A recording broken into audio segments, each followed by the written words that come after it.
Good morning to all. Students, we had already discussed some topic of chapter 3rd Geography, our changing earth. Some topics are lithospheric plates, endogenic or exogenic forces, volcanoes, earthquakes, epicenters, focus और different type के topics हमने discuss कर लिए थे. थोड़ा सा review हम ले लेते हैं. एंडोजेनिक फोर्स और एक एक्सोजेनिक फोर्स मैंने आपको बताया था. एंडोजेनिक फोर्स होता है कि the forces which act in the interior of the earth are called as the endogenic force and forces that work on the surface of the earth on are called as the exogenic force. मतलब androgenic जो है वो inside of the अर्थ होता है, exogenic जो outside of the earth surface होता है. Volcano eruption के बारे में मैंने आपको बताया था कि जो वोल्केनो है उसकी एक मेन वेंट होती है, क्रीचर होता है, उसका लावा बाहर निकलता है, उससे एक मैग्मा चैम्बर उसमें बना होता है अर्थ की क्रस्ट के ऊपर. जो मेंटल अर्थ की क्रस्ट सबसे ऊपर होती है, उसके बाद जो मेंटल लेयर होती है वहाँ से मैग्मा चैम्बर स्टार्ट होता है. उसके बाद एक ओरिजिन ऑफ द अर्थक्वेक का मैंने आपको डायग्राम समझाया था. जो सिस्मिक वेव्स जो हैं उनके बारे में मैंने आपको बताया था. पी वेव्स, एस वेव्स और एल वेव्स के बारे में. पी वेव्स, एस वेव्स और एल वेव्स क्या थी? P means primary waves, S means secondary waves और L means longitudinal waves. Primary जो वेव्स थी उसको मैंने एक्सप्लेन किया था कि also called as the longitudinal waves.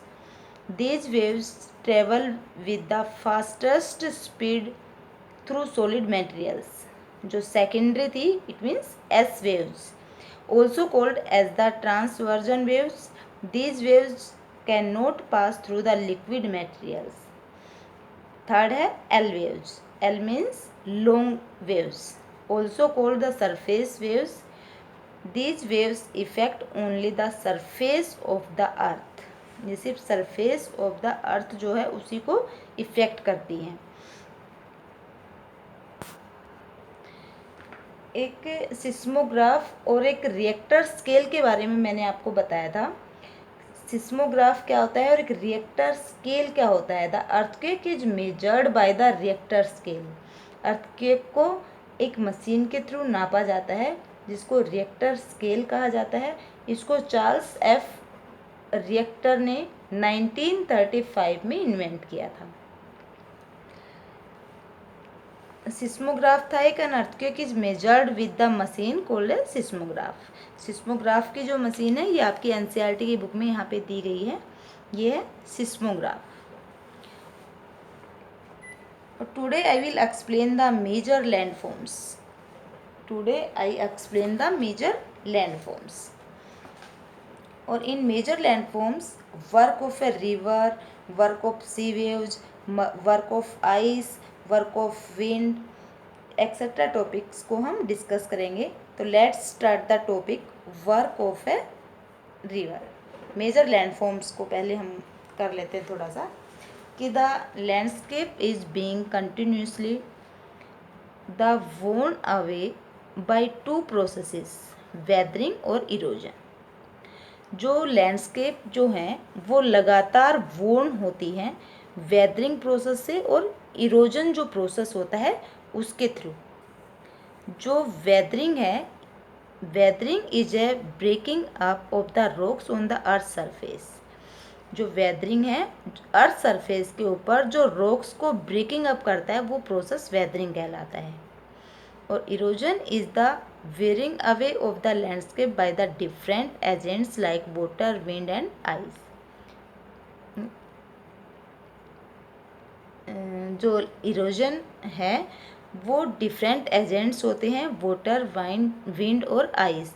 इनके थ्रू ये जो अर्थ सरफेस होती है उसको ऊपरी, उसकी ऊपरी जो परत होती है उसको हटा देता है.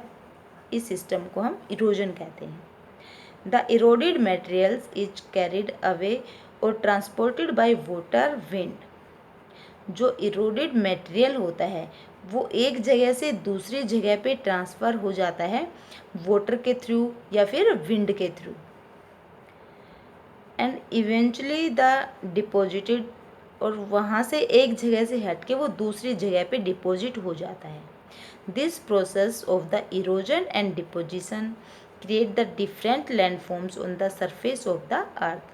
और ये जो दोनों प्रोसेस होते हैं, एक तो इरोजन और दूसरा डिपोजिशन के जो दोनों प्रोसेस होते हैं, इनके थ्रू लैंडफॉर्म्स अर्थ की सरफेस के ऊपर डिफरेंट टाइप के लैंडफॉर्म्स बनती हैं। Work of a river, river के क्या क्या वर्क होते हैं? The running water in the river erodes the landscape, जो बहता हुआ जो पानी है या रिवर, वो डिफरेंट लैंडस्केप को इरोड कर देता है। When the river trembles at the steep angle over a very hard rocks or down a steep valley side it form a waterfall. जब एक बहती हुई रिवर या बहता हुआ जो पानी है वो हार्ड सरफेस, मतलब जो रॉक्स होती हैं वो बहुत ही हार्ड होती हैं, और उनके नीचे जब वो ऊपर से और पानी जब नीचे गिरता है लाइक दिस, तो ऐसी जो कंडीशन बनती है जिसको वाटरफॉल कहा जाता है। मतलब ऊपर से पानी जो डीप वैलीज में गिरता है, जो हार्ड सरफेस पे बहता है, हार्ड रॉक पे बहता है, जिसको वाटरफॉल कहा जाता है।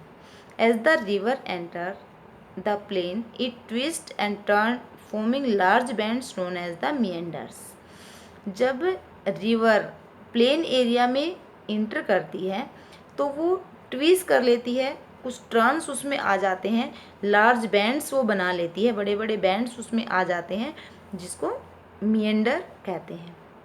Due to continuous erosion and deposition among the sides of a meander, the ends of the meander loop come closer and closer।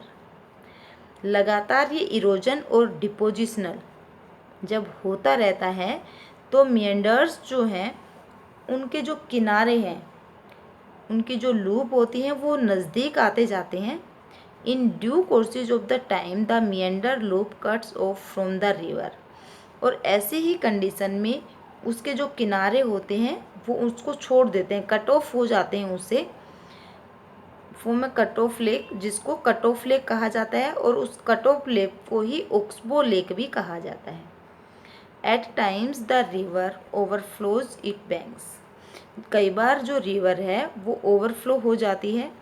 It leads to flooding of the neighbouring areas, और आसपास के जो area होते हैं उनमें flood आ जाती है, उनमें बाढ़ आ जाती है। As it floods it deposits a large और fine soil and other materials called the sediments. वो जो रिवर होती है वो डिपोजिट करती है फाइन सोइल को, और दूसरे जो मटेरियल्स होते हैं जिनको सेडिमेंट कहा जाता है वो वहाँ पे जमा हो जाते हैं, डिपॉजिट हो जाते हैं अलोंग विथ इस रिवर के बैंक्स पे, किनारों के ऊपर। This leads to the formation of a flat fertile flood plain, और ऐसी जो फॉर्मेशन जो बनती है जिसको फर्टाइल फ्लड प्लेन कहते हैं। The raised banks are called the levees, जो उसके जो किनारे होते हैं जो बहुत ही फर्टाइल बन जाते हैं उनको लीव्स भी कहते हैं। As the river approaches the sea, जब रिवर सी के पास पहुंचती है, the speed of the flowing water decreases, तो जो फॉलोइंग वाटर होता है उसकी स्पीड डिक्रीज हो जाती है, उसका बहाव जो है वो कम हो जाता है। And the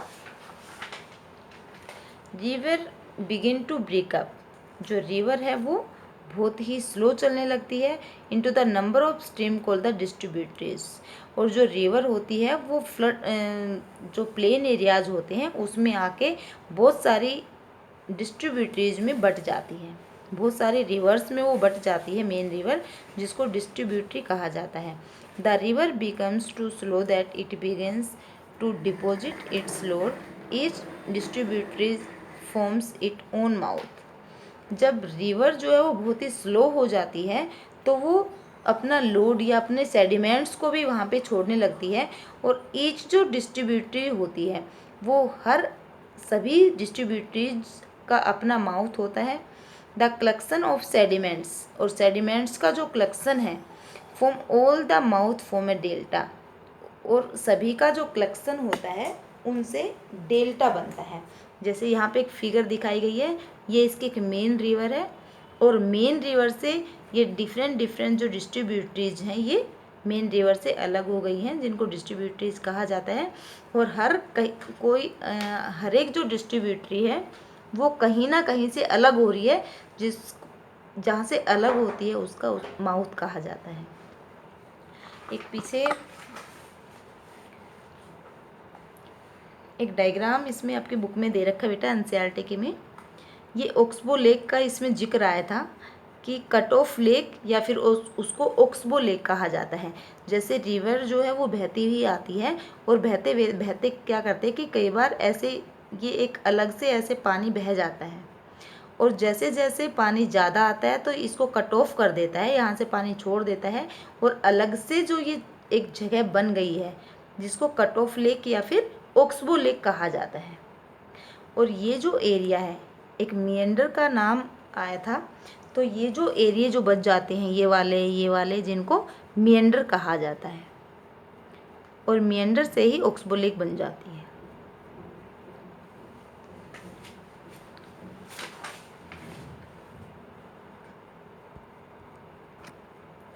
Now we move to the next topic, और next topic is work of sea waves. Sea waves के क्या क्या वर्क हैं?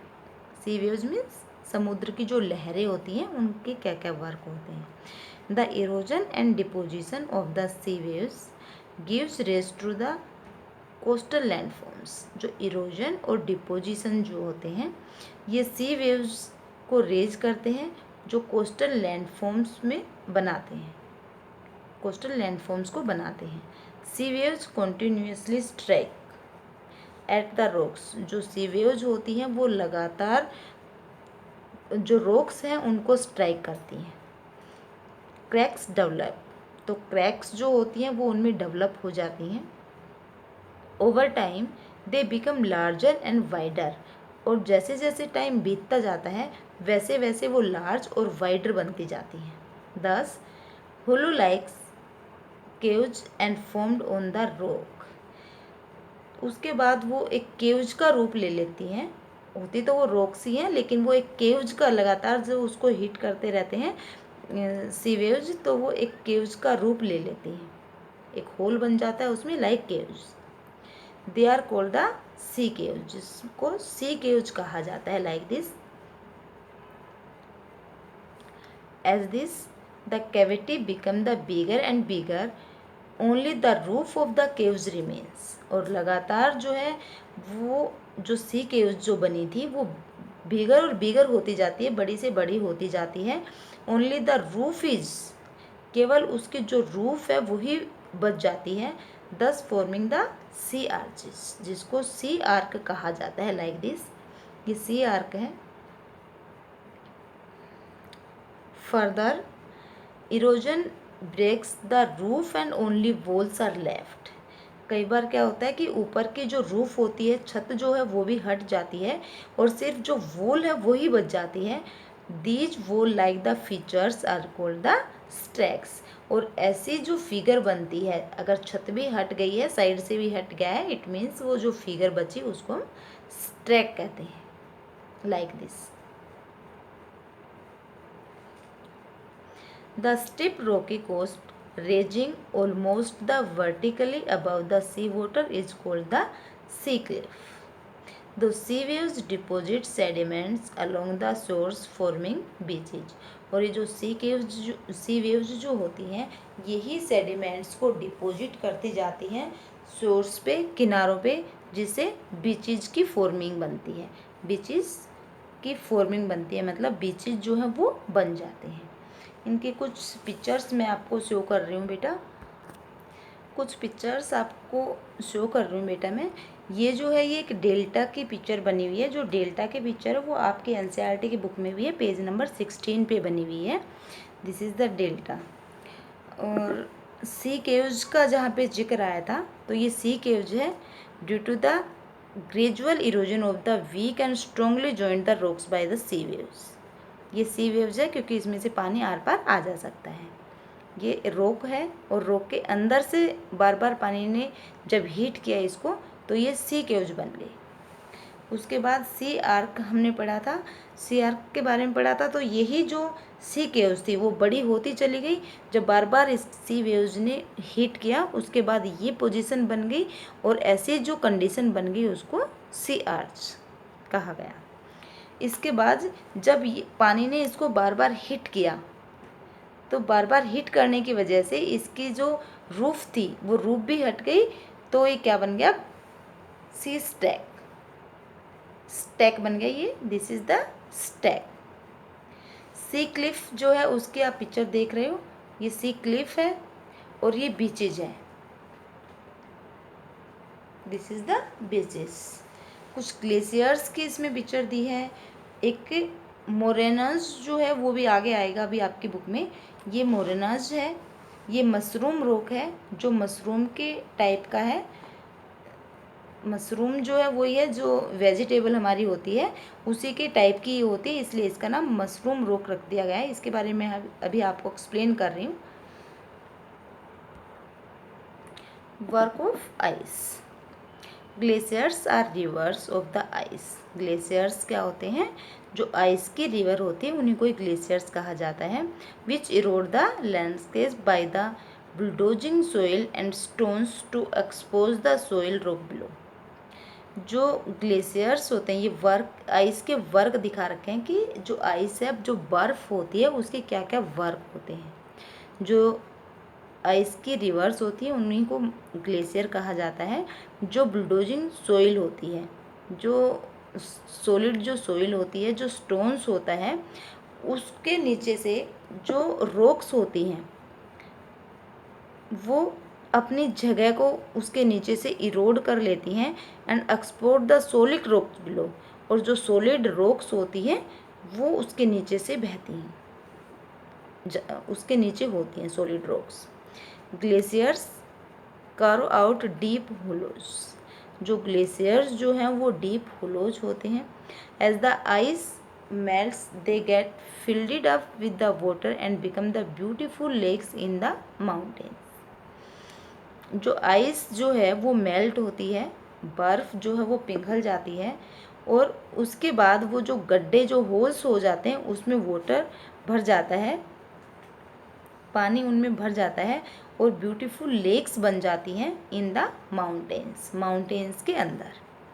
The material carried by the glacier such as rocks big और स्मॉल, जो मटेरियल ग्लेशियर्स कैरिड करते हैं such as जैसे कि रॉक्स बिग और स्मॉल होती हैं, sand and silt gets deposits, वो उनमें डिपॉजिट हो जाती है।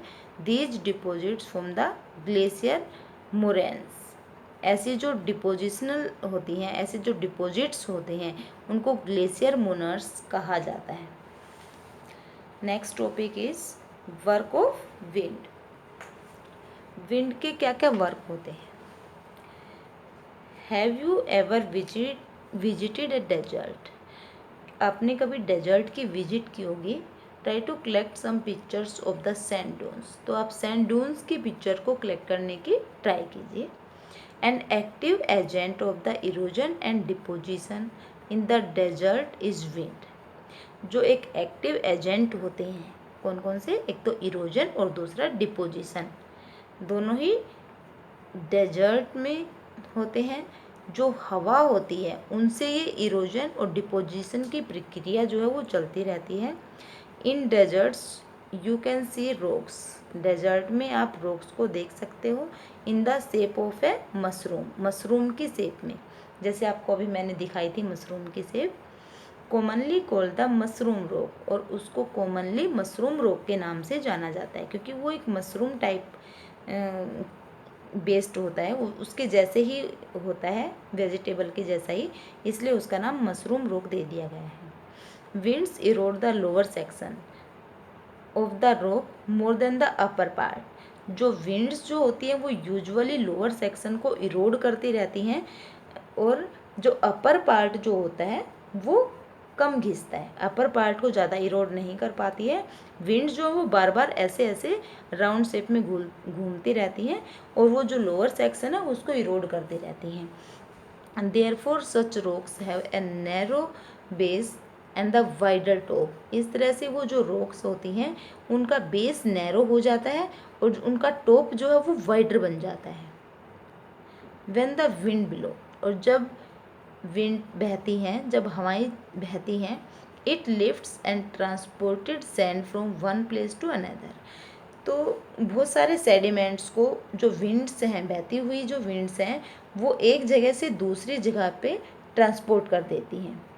When it stops blowing the sand falls and get deposit in the low hill. और इसी तरह से वो हवाएं जब बहती हैं उनके साथ जो सैंड होती है, जो मिट्टी होती है, वो छोटी छोटी हिल्स के रूप में डिपॉजिट हो जाती है। लाइक स्ट्रक्चर, तो एक स्ट्रक्चर बनता है जिसको सैंड ड्यून्स कहते हैं। When the grains of a sand, a very fine and light, the wind can carry it over a very long distance। और जो बहुत ही फाइन जो सोइल होती है, सैंड होती है, बहुत ही फाइन और लाइट, उसके कुछ बारीक बारीक जो ग्रेन होते हैं, कण होते हैं, द विंड कैन कैरी, हवा जो है उसको कैरी कर लेती है और बहुत लॉन्ग डिस्टेंस पे ले जाके उसको छोड़ देती है। Once when such sand is deposited in the large areas, it is called the loess। तो जब जो कंडीशन बन जाती है, जब बहती हुई विंड उसको जो बारीक ग्रेन्स होते हैं सैंड के, लाइट और जो फाइन ग्रेन होते हैं, उसको जो छोड़ देती है, जब जैसा भी जो स्ट्रक्चर बनता है उसको लोसिस कहा जाता है। Large deposits of the loses is found in the China. China में इस तरह के बड़े बड़े लोसिस हम देख सकते हैं। लोसिस, ये तो जो आपके पिक्चर में दे रखा है बेटा एनसीईआरटी की बुक में, ये सैंड ड्यून्स हैं, जो रेत के जो छोटे छोटे टिब्बे होते हैं, जो ढेरियाँ लगी होती हैं रेत की, उसको सैंड ड्यून्स कहा जाता है। और जो लोसिस जो है, लोसिस की पिक्चर मैं आपको अभी दिखा रही हूँ, ये लोसिस की पिक्चर दिखा रखी है इसमें, दिस इज द लोसिस और this is the sand dunes. Is it clear? Exercise मैंने आपको पीडीएफ फॉर्म में दे दी थी, इसको सिर्फ एक बार रिवाइज कर लेते हैं। Which is not an erosional feature of the sea waves. Erosional feature जो नहीं है, क्योंकि इसमें नोट लिखा है, not an erosional feature of the sea waves. Cliff दिया है, बीच दिया है और सी केव्स। तो इरोजनल फीचर जो नहीं है वो है beach. The depositional feature of a glacier is. Depositional feature कौन सी है ग्लेशियर की? तो फ्लड प्लेन नहीं है, बीच भी नहीं है, और इसमें मोरेन जो है वो एक ग्लेशियर फीचर, डिपोजिशनल फीचर है ग्लेशियर की। Which is caused by the sudden movements of the earth. Volcano, flooding और फ्लड प्लेन। इसका आंसर आ जाएगा वोल्केनो, क्योंकि ये सडन मूवमेंट होता है अर्थ के ऊपर। Mushroom rocks are found in. जो मशरूम रॉक्स हैं वो पाई जाती हैं, कहाँ पाई जाती हैं? डेजर्ट्स में, रिवर वैलीज में और ग्लेशियर्स में। तो मशरूम रॉक मैंने अभी अभी आपको पढ़ाया था, ये डेजर्ट्स में ही पाई जाती हैं, रॉक्स से बनती हैं। Oxbow lakes are found in. Oxbow lakes कहाँ पाई जाती हैं? ग्लेशियर्स में, रिवर वैलीज में और डेजर्ट में। तो oxbow lakes are found in river valleys. River valleys में ही ग्लेशियर ऑक्सबो लेक्स जो हैं वो पाई जाती हैं।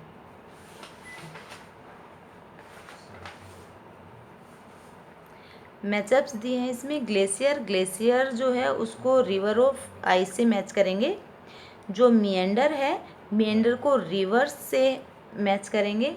बीच मीन्स सी शोर, ये मैंने पहले से ही बेटा मैच कर रखे हैं ताकि आपको कोई प्रॉब्लम ना हो। बीच जो है उसको सी शोर से हम मैच करेंगे। सैंड ड्यून्स जो है वो डेजर्ट्स में ही पाए जाते हैं, इसलिए इसको हम डेजर्ट से मैच कर लेंगे। और वाटरफॉल को हार्ड बेड रॉक से मैच करेंगे। नेक्स्ट है अर्थक्वेक। अर्थक्वेक जो है वो वाइब्रेशन ऑफ द अर्थ होगा, और एक दो जो एक्स्ट्रा बच गए जैसे सी क्लिप बचा है हमारा, मशरूम रॉक बचा है, ये एक्स्ट्रा है, इनको आप ऐसे ही छोड़ देना।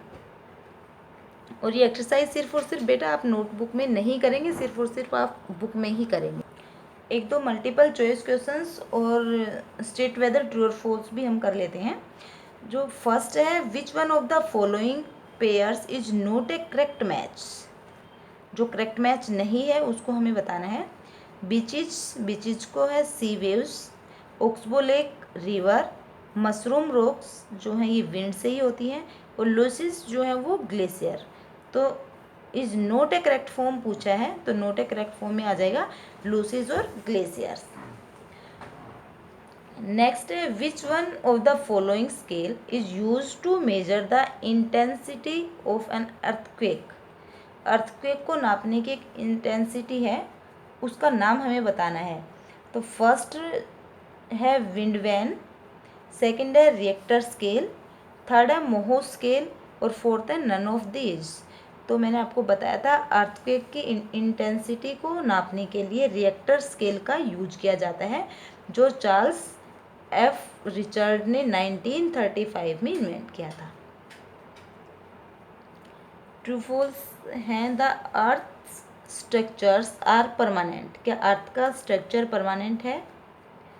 तो ये ट्रू फॉल्स आएगा। Intensity of an earthquake is measured by an ordinary scale. तो ये भी फॉल्स है, क्योंकि इसका एक स्केल जो है वो दिया है, और स्केल का नाम है रिएक्टर स्केल। थर्ड है, delta is a word divined from the Greek letter triangle. तो ये ट्रू है, क्योंकि डेल्टा को एक इसी लेटर वर्ड से हम डिवाइड करते हैं। डेमोन्सिल्स are found in the snow covered area. ये भी फॉल्स है, क्योंकि जो डेमोन्सिल्स जो होती हैं वो तो रॉक्स जो होती हैं उन्हीं से ही रिलेटेड होती हैं। ये सॉफ्ट रॉक्स की बनती हैं। एक लेट्स डू में साइड में एक क्वेश्चन दिया है, find out the names of the few reverse of the world that form A delta. कुछ ऐसी रिवर्स के नाम बताने हैं जो डेल्टे को फॉर्म करती हैं, जो डेल्टे को बनाती हैं। तो कुछ वर्ल्ड की रिवर्स हमें बतानी है, जैसे नाइल है, जारिया है, गंगा ब्रह्मपुत्र डेल्टा है, अमेजोन है, मुर्रे डार्लिंग है, एक्सेट्रा। कुछ ऐसी ये रिवर्स हैं जो डेल्टा का निर्माण करते हैं, जो डेल्टा को बनाती हैं, जो डेल्टा को फॉर्म करती हैं। एक डू यू नो में एक और भी क्वेश्चन दिया है कि there are the thousands of a small waterfall in the world. World में हजारों वाटरफॉल हैं। The highest waterfall is Angel Fall of the Venezuela. सबसे हाईएस्ट वाटरफॉल कौन सा है? एंजल फॉल, जो वेनेजुएला में है, और वेनेजुएला है साउथ अमेरिका में। The other waterfalls are Niagara Falls located on the border between the Canada and USA in the North America, and Victoria Falls on the border of Zambia और Zimbabwe in the Africa। Highest waterfall है angel fall, जो Venezuela में है in the south America. और कुछ दूसरे जो waterfall हैं वो है Niagara Falls, located on the border of between Canada. किसके बॉर्डर पे है? कनाडा और यूएसए जो है, यूएसए और कनाडा है नॉर्थ अमेरिका में, उसके बॉर्डर पे लोकेट है। और विक्टोरिया जो फॉल है वो बॉर्डर ऑफ द जाम्बिया और जिम्बाब्वे, ये जाम्बिया और जो जिम्बाब्वे है उनकी बाउंड्री पे, उनके बॉर्डर पर है, जो अफ्रीका में है। Students, this is enough for the today's lecture. You must go throughout the chapter once again yourself for the better understanding. और बेटा ये दोनों जो डायग्राम हैं, एक तो वोल्केनो और दूसरा ओरिजिन ऑफ एन अर्थक्वेक, ये दोनों डायग्राम आपको किसी चार्ट पेपर, छोटे चार्ट पेपर पे या फिर किसी दूसरी सीट पे बना के और अपनी फेयर नोटबुक में पेस्ट कर लेनी है। Okay, thank you.